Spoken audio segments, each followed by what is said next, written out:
సంవత్సరాల తరబడి government job కోసం వేచి చూస్తున్నారా? కేవలం 8 నెలల్లో మీ కల నెరవేర్చుకోండి. వెంటనే కింది నెంబర్స్ కి కాల్ చేయండి. నమస్తే కళ్యాణ్ గారు. నమస్తే జయ గారు. పెళ్లి కాలేదు పిల్లకి, ఇంకా ఒక సమస్యని ఫేస్ చేస్తా ఉందన్నమాట. కాల్ చేసేనా మరి? చేయండి.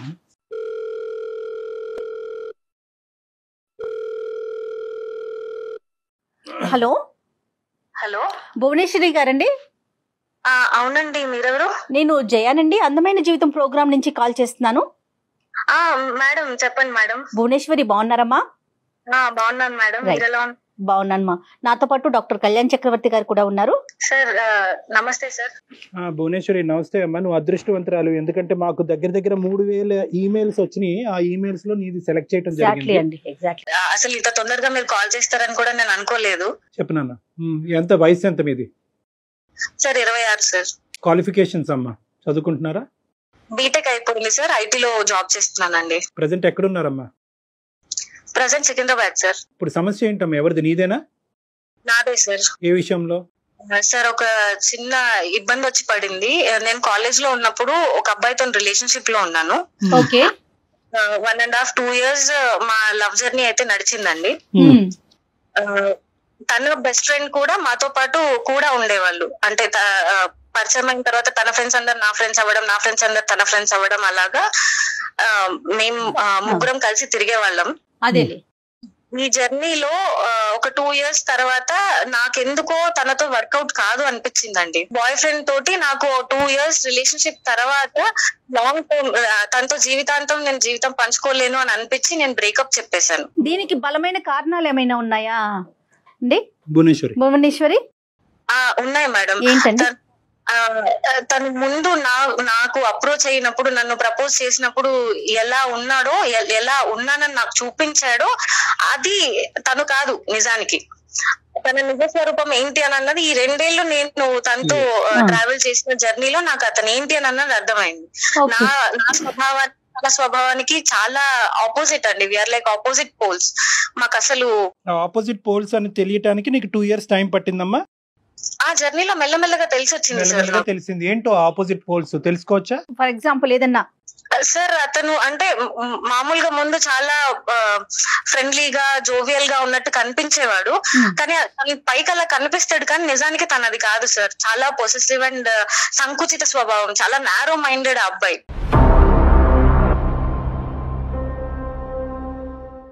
కామన్ ఏమో కదమ్మా, అది కామన్ కాదా? నాది అనుకోవడం, నా మనిషి అనుకోవడం వరకు బానే ఉంటది, కానీ నాతో తప్ప ఇంకెవ్వరితోనూ మాట్లాడకూడదు, తనకంటూ నేను తప్ప ఇంకో ప్రపంచం ఉండకూడదు అనేది భరించలేం కదా సార్. అదే ఫ్రీడమ్ రిస్ట్రిక్ట్ అవుతే సమస్య వస్తుంది. కరెక్టేనా నువ్వు చెప్పింది? బాగా చెప్పావు. తర్వాత అది కాకుండా ఇంకా ఏ సమస్యలు కనిపించినాయి ఈ అబ్బాయిలో నీకు? తను ఆలోచన విధానం కూడా ఈ తరానికి నాకు తగ్గట్టు లేదని అనిపించింది సార్. మరీ సంకుచితంగా ఆలోచించడం, ప్రతిదానికి అనుమానించినట్టు మాట్లాడతారు, కానీ అనుమానం అన్నట్టు అంటే ఇండైరెక్ట్ గా చెప్పడం అన్నమాట. అనుమానించినట్టే ఉంటది, కానీ నేనేం అనలేదు, తిరిగి అడిగితే నేనేం అనలేదు, కానీ నా అలా అనలేదు అని కప్పిపుచ్చుకునేవాడు. సో ఉన్నవేంటమ్మా? లేనివి బానే చెప్పావు, ఉన్న క్వాలిటీస్ ఏంటి అతనిలో? ఏ కారణాల వల్ల హరీష్ నీకు నచ్చాడు, ఏమనుకుని దిగావు? అంటే తను నాకు చాలా సపోర్టివ్ గా ఉంటాడు అని అనుకున్నా సార్. అంటే కెరియర్ లో కానీ లైఫ్ లో కానీ తోడుంటాడు, పక్కన నిలబడతాడు, నన్నుగా ఉండనిస్తాడు అని అనుకున్నా. ఎందుకంటే నేను లైఫ్ పార్ట్నర్ తో నన్ను చేసుకోబోయే వాడిలో నేను అదే ఆశించాను, కాబట్టి అవి తనలో ఉన్నాయి అన్నట్టే తను నాతో స్టార్టింగ్ లో బిహేవ్ చేశాడు. తర్వాత ఆ జర్నీలో మెల్లమెల్లగా తెలిసి వచ్చింది ఏంటి అని అంటే, తను చూపించింది తను ఉన్నది వేరే. What is up? నీకు బయటకు కనిపించేది, లోపల ఉన్నది డిఫరెంట్. ఓకే. సో చాలా సార్లు పెద్దగా గొడవలు అయ్యేవి. అంటే చాలా కారణాలు సార్. ఒకటి ఇందువల్లే నేను విడిపోయాను అని మీకు కరెక్ట్ గా పిన్ పాయింట్ గా చెప్పలేను. ఒకదాని తర్వాత ఒకటి సీక్వెన్షియల్ గా నాకు ఆ లాంగ్ జర్నీలో అర్థమైంది ఏంటి అని అంటే, మా ఇద్దరికి ఫ్యూచర్ లో మ్యారిటల్ లైఫ్ లో వర్కౌట్ కాదు అని నాకు పర్సనల్ గా చాలా స్ట్రాంగ్ గా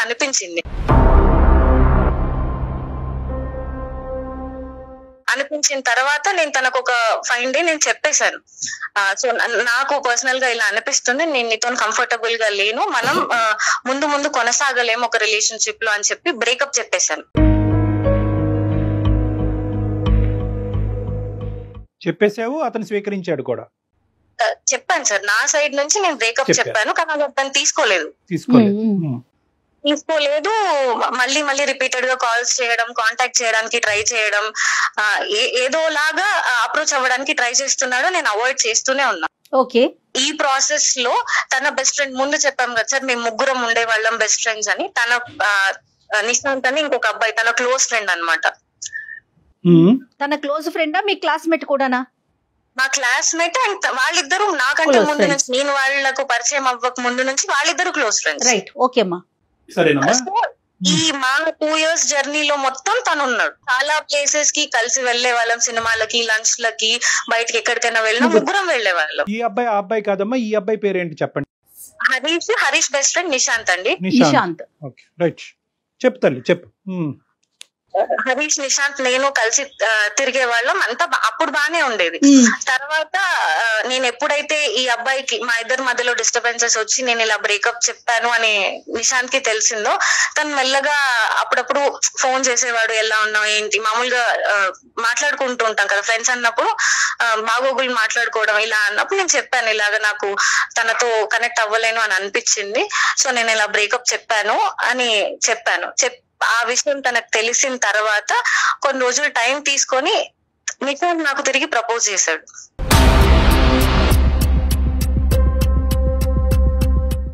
ట్రయాంగిల్. ఓకే. ప్రపోజ్ అబ్బాయి చేశాడు కదమ్మా? నిశాంత్ నన్ను అప్రోచ్ అయ్యాడండి. ఇక 2 points నేను అడుగుతాను. ఒకటి, హరీష్ తో ఓకే బ్రేకప్ అయిన తర్వాత మీరు ఫ్రెండ్స్ లా కంటిన్యూ అవుదాం అనుకున్నారా? మీ ఇద్దరి మధ్యన కమ్యూనికేషన్ కంటిన్యూ అయిందా? ఒకప్పుడు అలా కంటిన్యూ అవునటువంటి పక్షంలో నిశాంత్ తో నువ్వు మాట్లాడుతున్నావు, నిశాంత్ నిన్ను ఇలా ఓదారుస్తున్నాడు, నిన్ను కన్సోల్ చేస్తున్నాడు, నీ బాగోగులు తెలుసుకుంటున్నాడు అనే అంశం హరీష్ కి తెలుసా? లేదంటే ఇవన్నీ హరీష్ కి తెలియకుండా మీరిద్దరు మాట్లాడుకుంటున్నారా? నాకు హరీష్ కి అసలు ఎలాంటి కాంటాక్ట్స్ లేవండి. బ్రేకప్ చెప్పిన తర్వాత అప్రోచ్ అవ్వడానికి ట్రై చేశాడు. నిశాంత్ హరీష్ తో కాంటాక్ట్ లోనే ఉన్నాడు. ఉండొచ్చు సార్, ఎందుకంటే నాకు నిశాంత్ కి మధ్యలో హరీష్ టాపిక్ ఎప్పుడు రాలేదు, నేను అడగలేదు, ఆ అబ్బాయి కూడా తీయలేదు. మోస్ట్ ఇంపార్టెంట్ థింగ్ ఏంటంటేనమ్మా, నిశాంత్ అనేటటువంటి ఈ రెండోసారి వచ్చినటువంటి నీ రెండో బాయ్ ఫ్రెండ్ ఈ అబ్బాయికి ఇప్పుడే నీకు చెప్పాలని అనిపించిందా, ఎప్పుడో చెప్పాలని అనిపించిందా, లేదంటే బ్రేకప్ అయిన తర్వాత లైన్ క్లియర్ అయింది కాబట్టి ఇప్పుడు చెప్తున్నాడా, లోపల ఆ ప్రేమ అన్నది ముందు నుంచి ఉందా? తను నాకు చెప్పడం ఏంటంటే సార్, నేను ముందు నుంచి ఈ జర్నీలో నేను అబ్జర్వ్ చేస్తూ వచ్చాను, సో మన ఇద్దరికి వర్కౌట్ అవుతుందని నాకు అనిపించింది, కానీ నేను అప్పుడు చెప్పలేకపోయాను, ఇప్పుడు చెప్తున్నాను అని అయితే నాకు చెప్పాడు సార్. మా ఇద్దరు బ్రేకప్ అయిన తర్వాత సో ముందు నుంచి ఉంది. నీ రెస్పాన్స్ ఏంటి తల్లి? నేను కొంచెం ఆలోచించడానికి టైం తీసుకున్నా సార్. ఆ టైం గ్యాప్ లో నేను ఒకసారి అనలైజ్ చేసుకుంటే నాకు ఏవైతే ఒక లైఫ్ పార్ట్నర్ లో కావాలని అనిపించాయో అవన్నీ నిశాంత్ లో ఉన్నాయని నాకు అనిపించింది.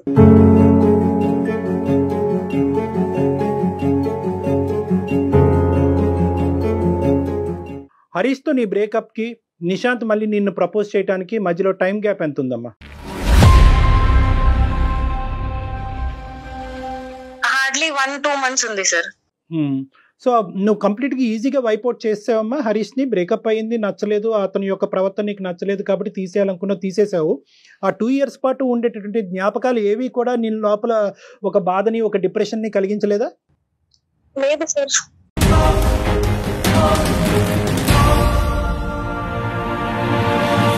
అంటే మరి ఆ 2 years పాటు నడిచింది ఏంటమ్మా? దాన్ని ఏమనాలి ఇప్పుడు? 2 years పాటు ఒక ప్రేమ అనుకోవాలా, లేదంటే ఒక టెస్టింగ్ అనుకోవాలా, ఒక డేటింగ్ అనుకోవాలా, లేదంటే ఒక బలమైనటువంటి బంధం అనుకోవాలా, ఏమనాలి దాన్ని?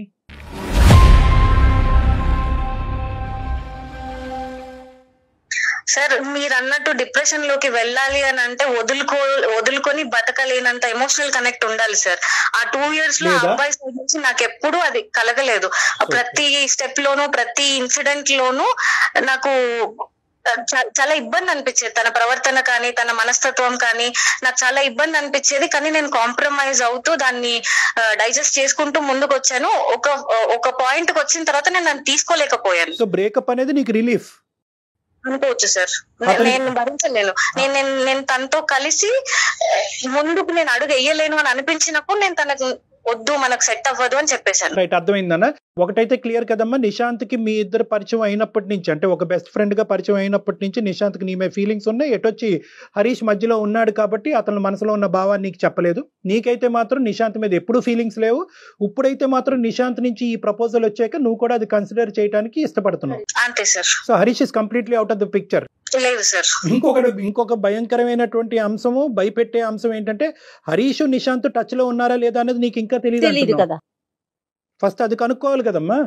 టచ్ లో ఉన్నారు అంటే ఒకరికొకరు ప్రత్యక్షంగా ఎదురుపడైతే మాట్లాడుకోవట్లేదు. మేబీ ఫోన్లో అట్లా టచ్ ఇంపాసిబుల్ నాన్న. ఇప్పుడు వాళ్ళిద్దరు టచ్ లోనే ఉండుంటారు. బహుశా నిశాంత్ అంటే నీ సెకండ్ బాయ్ ఫ్రెండ్ హరీష్ తో బహుశా మీ ఇద్దరి మధ్యన జరిగేటటువంటి సంభాషణలు, అతని ఫీలింగ్స్ గురించి హరీష్ తో డిస్కస్ చేయకపోయి ఉండొచ్చు. అంత పర్సనల్ డిస్కషన్, అంత ర్యాపో అయితే లేదు సార్. తగ్గింది. ముందు ముగ్గురం కలిసి ఉన్నప్పుడు ఉన్న బాండింగ్ అయితే ఇప్పుడు లేదు. మెల్లమెల్లగా ఎప్పుడైతే మా ఇద్దరు బ్రేకప్ అవ్వడం, నిశాంత్ నన్ను అప్రోచ్ అవ్వడం, ఈ ప్రాసెస్ లో వాళ్ళిద్దరి మధ్య కూడా ముందున్నంత స్నేహం అయితే ఇప్పుడు లేదు. రైట్ నాన్న. 6 weeks ఎందుకు పట్టింది నీకు? ఎప్పుడు చెప్దాం అనుకుంటున్నావు? అతనికి రెస్పాన్స్ ఏంటి? వెయిటింగ్ దేని గురించి?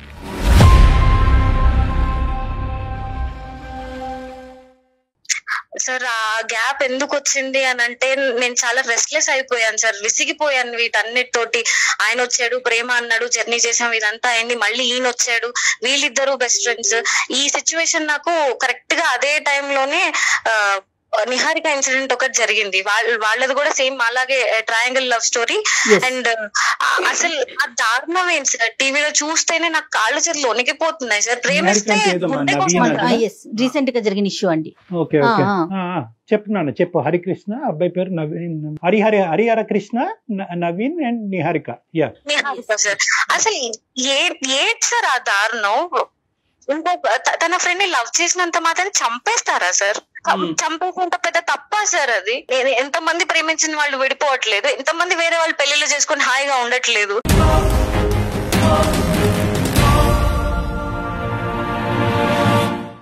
తనని కాదని వేరే వాళ్ళని ప్రేమించినందుకు చంపేస్తారా? అది గుండె అనుకుంటున్నారా, కేక్ ముక్క అనుకుంటున్నారా సార్? అలా పక్కకు తీసుకెళ్లి చంపేయడం దారుణాలు. అది చూసినప్పటి నుంచి నాకు రాత్రులు నిద్ర పట్టలేదు సార్. అసలు నా పరిస్థితి కూడా ఇంచుమించు దాదాపు దానికి దగ్గరగానే ఉంది.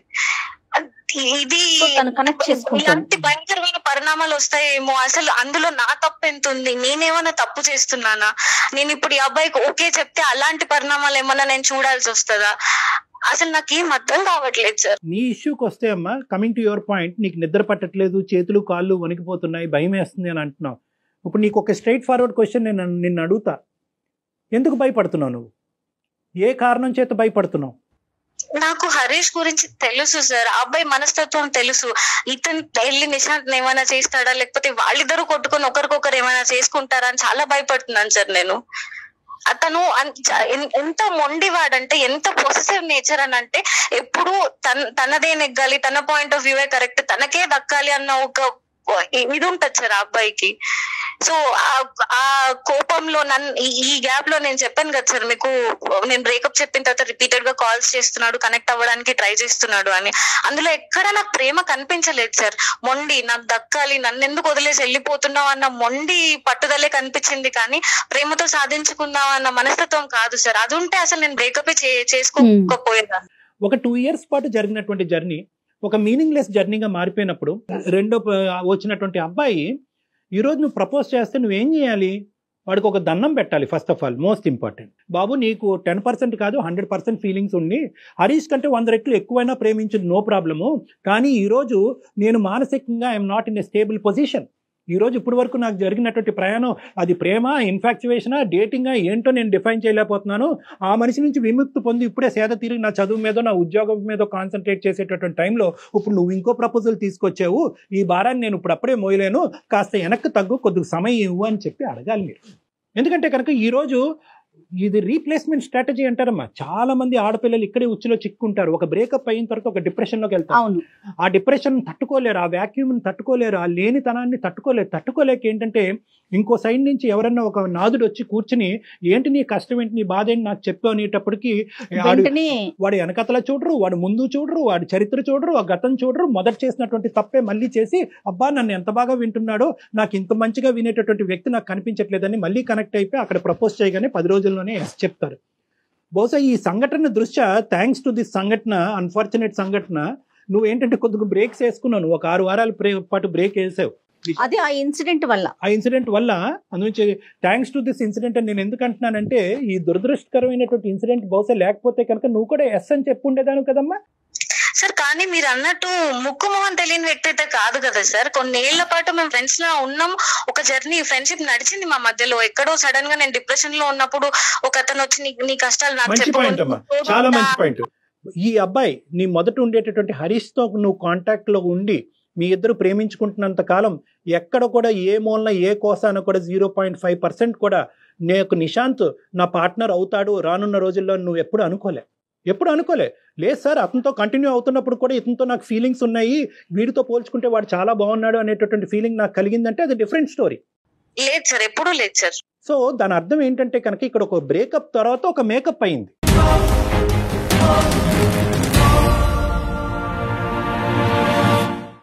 ఈ బ్రేకప్ తర్వాత మేకప్ అయింది అంటే ఏంటంటే, ఈ బ్రేకప్ లో ఉండేటటువంటి ఆ వాడి వేడి ఉండేటటువంటి పరిస్థితిలో ఈ అబ్బాయి వచ్చి ప్రపోజ్ చేయగానే నీ మనసులో ఒక క్వశ్చన్ మార్క్ పడింది. సో కాబట్టి నేనేమంటున్నానంటే, ఎప్పుడు కూడా ఇటువంటి సిచ్యువేషన్ సర్కమ్స్టాన్సెస్ లో తీసుకునేటటువంటి నిర్ణయాలు ఖచ్చితంగా తప్పుదోవ పట్టిస్తాయి. ఆ అబ్బాయి ఇంతకు ముందు ఆ అమ్మాయి భయపడేటటువంటి టీవీలో జరిగినటువంటి సంఘటనలో పరంగా ఈ అమ్మాయి మీద హింస చూపెడితే భయం వేస్తుంది సార్ నాకు. అదే భయంతోనే మీకు మెయిల్ చేశాను నేను. అంటే ఇప్పుడు ఇక్కడ హరీష్ ఫ్రెండ్ కాకుండా ఉన్నట్లయితే ఇంత భయపడాల్సిన అవసరం ఉండేది కాదంటారా కళ్యాణ్ గారు మీరు? ప్రేమించినటువంటి ఒక అబ్బాయి కానీ అమ్మాయి కానీ ఆ అమ్మాయితో బ్రేకప్ చెప్పిన తర్వాత, ఓకే బాయ్, నాకు నచ్చకపోయినా నీ దారి నువ్వు చూసుకుంటాను అంటున్నావు, నిన్ను ప్రేమించాను కాబట్టి నా ప్రేమను ఈ విధంగా నేను త్యాగం చేయాలి అని అనుకుంటున్నాను, నేను ప్రేమించినటువంటి వ్యక్తి నా వల్ల బాధపడకూడదు, నేను నచ్చకపోతే నేను విరమించుకుంటాను, నేను వెనక్కి వెళ్ళిపోతాను అనేటటువంటి అంశం నెంబర్ 1. అలా అనుకుని అలా విత్డ్రా అయ్యేటటువంటి అమ్మాయి కానీ అబ్బాయి కానీ మానసికంగా ఏమనుకుంటారంటే, కొన్ని సంవత్సరాలు కొన్ని ఏళ్ల పాటు ఏమనుకుంటారంటే, నా స్థానాన్ని ఎవరూ తీసుకోకూడదు అనే భావంతో చాలా బలంగా ఉంటారమ్మా. That's a feeling, that's a natural human feeling. నువ్వు నాకొద్దు, నేను నీకొద్దు, నేను వెళ్ళిపోతాను, కానీ నా స్థానం ఎవరు తీసుకోకూడదు అనేది సబ్కాన్షియస్గా లోపల ఉంటుంది, బయటకు అనరు వాళ్ళు. కానీ ఇక్కడ ఏమైంది అంటే కనుక, అతను కళ్ళెదురుగుంటేనే అతను పక్కన తిరిగేటటువంటి వ్యక్తిని తీసుకొచ్చి నువ్వు నీ పక్కన కూర్చోపెట్టుకుంటే అతను వెన్నుపోటు అని అనుకోడు అనటానికి గ్యారంటీ ఉందా మనకి? మీ ఇద్దరి మధ్యన ముందే కనెక్షన్ ఉంది కాబట్టి నాకు ఇప్పుడు బ్రేకప్ చెప్పేవు అనేటటువంటి ఆలోచన అతనికి రాకుండా ఉండదా? అప్పుడు ఇతనిలో కూడా సాడిస్టిక్ ఫీలింగ్, ప్రతీకారపరమైనటువంటి ఫీలింగ్స్ రాకుండా ఉంటాయా? నేనైతే కనుక ఈ సెకండ్ పాయింట్ అయితే ఖచ్చితంగా ఈ అబ్బాయి హరీష్ అనుకుంటాడు. ఎందుకంటే నువ్వు చెప్పినటువంటి క్యారెక్టర్స్ బట్టి అసలు నమ్మసక్యంగా కూడా అనిపించట్లేదు కదా భువనేశ్వరి. నమ్మడు, మేము ఖచ్చితంగా నమ్ముతాం. కానీ అక్కడికి వెళ్ళి హరీష్కి ఈ రోజు కాకపోయినా రేపు తెలుస్తుంది హరీష్లో ఎటువంటి పగ ఆవేశాలు రావచ్చమ్మా. ఈరోజు అంత రిస్క్ తీసుకుని నిశాంత్కి కూడా నువ్వు ఐ లవ్ యూ అని చెప్పి ఎందుకు ముందుకెళ్ళి మళ్ళీ ఇంకో తప్పు చేయాలి? తప్పెలా అవుతుంది సార్ అది? అమ్మా అది తప్ప? నాకు నచ్చిన మనిషిని పెళ్లి చేసుకోవడం అన్న హక్కు నాకు ఉండదా సార్? నాకు నచ్చిన మనిషితో జీవితం పంచుకునే హక్కు నాకు ఉండదా? ఈ రోజు నిశాంత్, సరే మీరు అన్నారు నిశాంత్ హరీష్ బెస్ట్ ఫ్రెండ్స్ కాబట్టి నిశాంత్ కి ఓకే చెప్తే హరీష్ ఇలా అనుకోవడానికి మీరు అంటున్నారు. నిశాంత్ కాకపోతే రేపు పొద్దున మా అమ్మ నాన్నలు చూసిన వాళ్ళైనా అతని ఫ్రెండ్ కాకుండా ఎవరైనా ఎక్స్ అయినా వై అయినా జెడ్ అయినా నో ఇష్యూ. ఇక్కడ సమస్యల్లో అతని ఫ్రెండ్ అయి ఉండటమే, హరీష్ ఫ్రెండే సమస్య. అంతే కదా కళ్యాణ్ గారు? అంతే, ఎగ్జాక్ట్లీ మేడం. అదే ఎట్ ద పాయింట్. నువ్వు ఈ రోజు మాకెందుకు చేసావు? నీకు భయం వేసింది కాబట్టి చేసావు, నువ్వు నిద్ర పోట్లేదు కాబట్టి చేసావు. ఎక్కడో నీ అంతరాత్మ నువ్వు తప్పు చేస్తున్నావు, రేపొద్దున ఇంకో అనర్థం నీ జీవితంలో జరిగి రేపొద్దున ఇది పేపర్లోనో టీవీలోనో ఒక న్యూస్ కింద రాబోతుంది అనేటటువంటి ఆలోచన నిన్ను చంపేస్తుంది కాబట్టి నువ్వు నాకు చేసావు. ఎందుకు అంటే కనుక నీ మనసులో ఉండే కాన్సెప్ట్, నేను మాట్లాడే కాన్సెప్ట్ ఒకటే కాబట్టి. సో కాబట్టి నేనేమంటున్నానంటే, ఇక్కడ ఏమీ అంత దూరమైనటువంటి ప్రయాణం ఏమీ జరగలే. కాబట్టి ఈ బేస్ మీద నిశాంత్కి ఇప్పుడే సర్ది చెప్పమ్మా. దీన్ని ఎక్కువ నాన్స్తే ఏమవుతుందంటే, ఇంతకాలం బట్టి ఈ అమ్మాయి ఆలోచిస్తుందంటే ఏ మూలలో నేను ఉంటాను కాబట్టి second attempt, third attempt, fourth attempt Nishant try చేస్తూనే పోతాను. నా సమస్య ఏంటంటే, ఒకవేళ నిశాంత్ నాకు ఆప్షన్ అయ్యుంటే గనక నేను సార్ చెప్పిందే ఒప్పుకునేదాన్ని. కానీ నాకు ఇప్పుడు సార్ చెప్తున్నప్పుడు కూడా నువ్వు నిశాంత్ కి నెమ్మదిగా సర్ది చెప్పు, ఇది ఇంతటితో ఆపే అంటుంటేనే, ఆ మాటలు వింటుంటేనే నేను తట్టుకోలేకపోతున్నాను మేడం. నాకు అతను ఎక్కడ నా లైఫ్ లో ఉండడన్న ఆలోచన కూడా, అసలు ఇంకో మనిషి మాట్లాడుతుంటే కూడా నేను దాన్ని విని తీసుకోలేకపోతున్నాను. 1 month జర్నీలోనే అతను మిస్ అయిపోతాడేమో అని అంత తీవ్రంగా ఆలోచించేస్తున్నారా భువనేశ్వరి మీరు? 1 month జర్నీ కాదు మేడం, ఆయన నాకు నిన్న మొన్న పరిచయం అయినటువంటి వ్యక్తి కదమ్మా. నువ్వు సో మొత్తం అంతా లెక్కేస్తున్నావమ్మా, ఆ పీరియడ్ ఈ పీరియడ్ అంతా కూడా అన్ని పీరియడ్స్ కలిపేసుకుంటున్నావు. కలపాలి కదండి. కలిపి మొదటి నుంచి అసలు ఈయన ఏంటి అని బేరీస్ వేసుకున్న తర్వాత ఫ్రెండ్షిప్ వేరు ప్రేమ వేరు కాదా కళ్యాణ్ గారు? అమ్మాయికి అంతా కాదమ్మా. ఇక్కడ కొద్దిగా నీ కౌన్సిలింగ్ చాలా ఇంపార్టెంట్ భువనేశ్వరి. ఎందుకంటే కనుకమ్మా అసలు ఫ్రెండ్షిప్ ఏంటి, అసలు రిలేషన్షిప్ ఏంటి, ఎటువంటి రిలేషన్షిప్స్ మ్యారేజ్ వరకు వెళ్తాయి, ఇలాంటి అంశాల మీద నీకు చాలా అవగాహన కావాలమ్మా. చాలా ఇమ్మెచ్యూర్ గా నీ ఆలోచనలు చాలా ఫాస్ట్ గా తొందరపాటుగా ఉన్నాయి. తొందరపాటు ఎక్కడుంది డాక్టర్ గారు? తొందరపాటు ఎక్కడుంది? నేను నీకు మనసుకు తగిలిన గాయం అసలు మానిందా? ఇక్కడ మొత్తం ఎక్కడన్నా 1 గంట పాటు మాట్లాడుకున్నాం. ఎక్కడన్నా పాపం మీ అమ్మ నాన్నని తీసుకొచ్చామో పిక్చర్? బాగా చెప్పారు. అసలు వాళ్ళనే తీసుకురాలేదు. ఏంటమ్మా ఈ జీవితాలు ఏంటి? ఓకే, ప్రేమించడం తప్పు కాదు, పెళ్లి చేసుకోవటం తప్పు కాదు, ప్రేమించి పెళ్లి చేసుకోవటం తప్పు కాదు, ఒక బాయ్ ఫ్రెండ్ నుంచి ఇంకో బాయ్ ఫ్రెండ్ మార్చడం కూడా తప్పు కాదే అనుకుందాం. పాపం ఆ పాపం పుణ్యం ఎరిగినటువంటి ఆ తల్లిదండ్రులు ఎవరమ్మా? పాపం రేపొద్దు నీకు ఏదైనా అనర్థం జరిగితే కనుక ఎవరు బాధ్యులు? ఎవరు తీసుకుంటారు? లబోదిబో అని ఏడ్చేది ఎవరమ్మా? సో కాబట్టి ఓకే, అదంతా మీకు నచ్చకపోవచ్చు మీ తరానికి, కానీ బట్ నేను ఒక పాయింట్ అయితే నేను చెప్తున్నానమ్మా. ఇక్కడ నేను ఇప్పటి వరకు ఆ స్థాయిలో ప్రేమించి నన్ను ఆ స్థాయిలో ప్రేమించినటువంటి ఒక అద్భుతమైన వ్యక్తి దొరికాడా నీకు? ఈ రిస్క్ తీసుకుని హరీష్ అనేటటువంటి రిస్క్ బ్యాక్గ్రౌండ్ లో పెట్టుకుని నువ్వు అంత రిస్క్ తీసుకోవటం అవసరమా? జర్నీ చేశాను కాబట్టి నాకు నిశాంత్ కరెక్ట్ అని నాకు అనిపిస్తుంది. జర్నీ ఎలా అవుతుంది ఇప్పుడు? ఇది రీప్లేస్మెంట్ స్ట్రాటజీ అమ్మా. ఈ రోజు హరీష్ వెళ్ళిపోగానే నిశాంత్ అందులో ఫిల్ అవ్వాలా? రేపొద్దున నిశాంత్ ఏదో ఇష్యూ అవుతుంది, అప్పుడేంటి? మ్యాండేటరీయా? ఎవరో ప్రేమించేటటువంటి వ్యక్తి కంపల్సరీగా మనకు ఒక వయసు వచ్చిన తర్వాత కంటిన్యూస్ గా ప్రతిరోజు ప్రతి గంట మన పక్కన ఒకరు ఉండాలా? ఇంత రిస్క్ తీసుకుని ఉండాలా? మనకు బెస్ట్ అనిపించిన దాన్ని తీసుకోవడంలో తప్పు లేదు కదా సార్. రేపొద్దున నిశాంత్ కూడా హరీష్ లాంటి మెంటాలిటీ అనేది నీకు తొందరలో తెలిస్తే కనుక మళ్ళీ మాకు ఫోన్ చేస్తావా? నువ్వు హరీష్ తో చేసినటువంటి తప్పే ఈ రోజు నిశాంత్ తో చేస్తున్నావు. నువ్వు టైం తీసుకోమంటున్నాను. నిశాంత్ నేను సేద తీరటానికి ఇందాక నుంచి పదే అంటున్నాను. నన్ను నేను సెటిల్ అవటానికి, నా మెంటల్ ఇన్స్టెబిలిటీ సెటిల్ చేసుకోవటానికి, నా కెరియర్ మీద ఫోకస్ చేసుకుని నీ దారి నువ్వు చూసుకో, నా దారి నేను చూసుకుంటాను. నా మనసులో మళ్ళీ నీ మీద ఒక భావం వచ్చినప్పుడు, ఇక్కడ ఉండేటటువంటి ఈ వాడి వేడి చల్లారినప్పుడు అప్పుడు నేను నీ దగ్గరకు వస్తాను. ఆల్రెడీ ఒక దెబ్బ తగిలి ఒక గాయంతో ఉన్నాం. అది గాయమే కాదనుకుంటే మరి ఆ జర్నీని ఏమనాలి? దానికి పేరేం పెట్టాలి? దానికి ఏం పేరు పెట్టాలి భువనేశ్వరి? నేను అది గాయమే కాదు అని అనట్లేదు మేడం. దానికి మందు నిశాంత్ అని నేను చెప్తున్నాను. మీకెందుకు అర్థం కావట్లేదు? నిశాంత్ మందు అని నువ్వు అనుకుంటున్నావు. నిశాంత్ మందో లేదా పుండి మీద కారమో అనేటటువంటిది నీకు ఇంకా అప్పుడు తెలుస్తుంది. నీకు తెలియదు. నువ్వు ఆ ఆలోచన గానీ ఆ మెచ్యూర్ గా ఆలోచించేటటువంటి పరిస్థితిలో ప్రెసెంట్ నీకు క్లారిటీ ఆఫ్ మైండ్ లేదు. హరీష్ అనేటటువంటి వ్యక్తి యొక్క ప్రయాణంలో నీ సైడ్ ఉండేటటువంటి తప్పులేంటి, నీ ఆలోచన, నీ యొక్క పర్సనాలిటీలో ఎటువంటి లోపాలు ఉన్నాయి అనేటటువంటిది ఆలోచించుకో, విశ్లేషించుకో.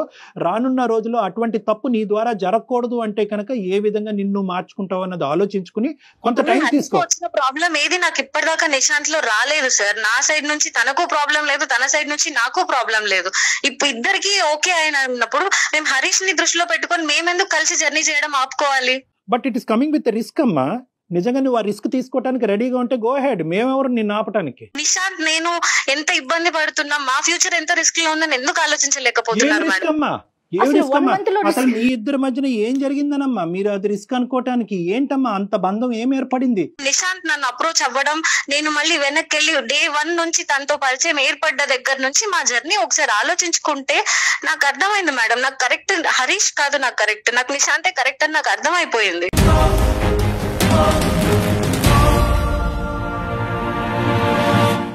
మా ప్రైమరీ థింగ్ అయితే మాత్రము నువ్వు టైం తీసుకో.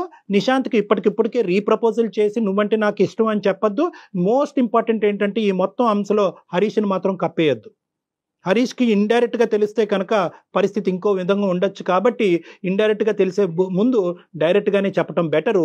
అన్నిటికంటే ఫైనలీ మోస్ట్ ఇంపార్టెంట్, నీకంటూ ఒక కుటుంబం ఉంది, తల్లిదండ్రులు ఉన్నారు. ఇప్పటికైనా మొదట చేసిన తప్పు మళ్ళీ రిపీట్ అవ్వకూడదు అంటే ఇప్పుడు నీ పేరెంట్స్ ని ఇన్వాల్వ్ చేయడం అనేది అందరికీ శ్రేయస్కరం.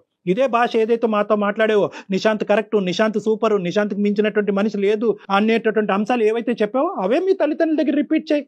మీరు ఆర్గ్యూ లోకి వెళ్తున్నారు భువనేశ్వరి, ఆలోచించండి. ఆర్గ్యుమెంట్ కూడా నువ్వు ఎందుకు వెళ్తున్నావు అంటే కనుకమ్మా మాకు ఫోన్ చేయకి, మా ఈమెయిల్ చేయక ముందే నువ్వు నిశాంత్ కావాలి అని చెప్పి 100% కాదు 200% ఫిక్స్ అయ్యావు. కాబట్టి ఈ రిస్క్ ని ఆ నిశాంత్ అలాగే ఉండాలి, నిశాంత్ నేను ప్రేమించాలి, నిశాంత్ నేను పెళ్లి చేసుకోవాలి, కానీ నాకు హరీష్ దగ్గర నుంచి రిస్క్ రాకుండా మీరు ఒక ఆలోచన చెప్పండి అంటే కనుక అలా మేము చెప్పలేమమ్మా. ఎందుకంటే హరీష్ని మేము చూడలేదు, హరీష్తో మేము మాట్లాడలేదు. హరీష్ ఆ టీవీలో జరిగినటువంటి సంఘటనలాగా హరీష్ ప్రవర్తిస్తాడో లేదో అన్నది మాకు తెలియదు. అలాంటప్పుడు ఏంటంటే మాకు తెలియనటువంటి అంశము రిస్క్ ఉన్నట్టుగానే ముందుకు వెళ్ళమంటాం, కానీ రిస్క్ లేనట్టుగా ఊహించుకుని ముందుకు వెళ్ళమని చెప్పే దమ్ము ధైర్యం నాకైతే లేదమ్మా. అమ్మ జీవితం ఇది అందరికి పరిచిన విస్తరవదు, అన్ని కష్టాలు నష్టాలు అన్నీ ఉంటాయి. ఆలోచించుకో భువనేశ్వరి, నువ్వు వెంటనే నిర్ణయం తీసుకోమని చెప్పట్లే. ఇప్పుడు ఈ విషయాన్ని కూడా టకామని ఎస్ అని చెప్పేయాలని మేము ఎక్స్పెక్ట్ చేయట్లేదమ్మా. ఎస్, నువ్వు టైం తీసుకో. డాక్టర్ గారి నెంబర్ నీకు నేను షేర్ చేస్తాను, పర్సనల్ గా వచ్చి కలు, ఫోన్ లో కాదు. ఓకేనమ్మా? సరే మేడం. ఆల్ ది బెస్ట్ తల్లి. బాయ్ అమ్మా, ఆల్ ది బెస్ట్ భువనేశ్వరి.